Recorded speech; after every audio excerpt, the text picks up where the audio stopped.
Une moisson de médailles au JO pour les sportifs yvelinois. Les athlètes ont remporté au total 11 médailles, 3 en or, 3 en argent et 5 en bronze à Rio. Symbole de ce cru exceptionnel dans la délégation yvelinoise, le boxeur Tony Yoka, originaire de Chanteloup-les-Vignes.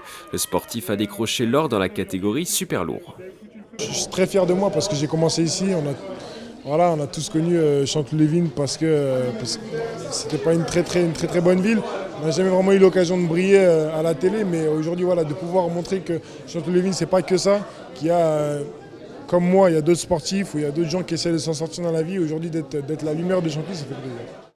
En aviron, pas de médaille d'or, mais une troisième place pour Thomas Barrault, que le sportif de 28 ans licencié au Cercle Nautique de Versailles a décroché le bronze avec ses coéquipiers sur le 400 barreur poids léger derrière la Suisse et le Danemark. Ça a été une expérience globalement satisfaisante, on ne peut pas dire le contraire quand on voit ce que j'ai autour du cou aujourd'hui. Ça a été des jeux différents de ceux que j'avais connus. En même temps, j'avais pas beaucoup d'expérience, je connaissais que ceux de Londres en 2012. On avait la volonté, on savait que c'était possible, qu'on avait le talent et les capacités de le faire, donc très content d'y être parvenu.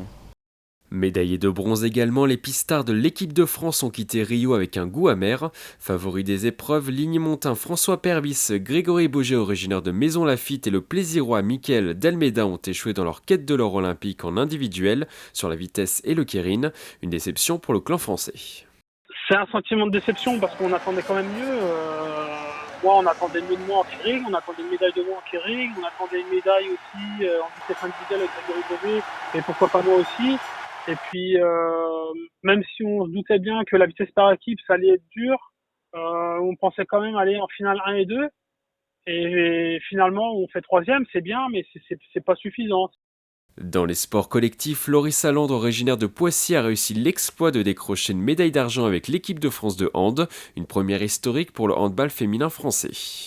J'ai pensé à tout mon parcours aussi, tout mon parcours handballistique. Et j'ai éprouvé une grande fierté de venir de là où je viens, parce que quand même je viens de Poissy. Et voilà, quand on repense à tout ça, on se dit, voilà, t'es aux Jeux Olympiques, t'as gagné une médaille d'argent.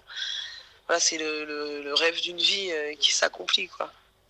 La parenthèse Rio se referme pour les sportifs yvelinois. Les athlètes ont désormais 4 ans pour s'entraîner afin d'améliorer les résultats obtenus en terre carioca. Rendez-vous à Tokyo en 2020.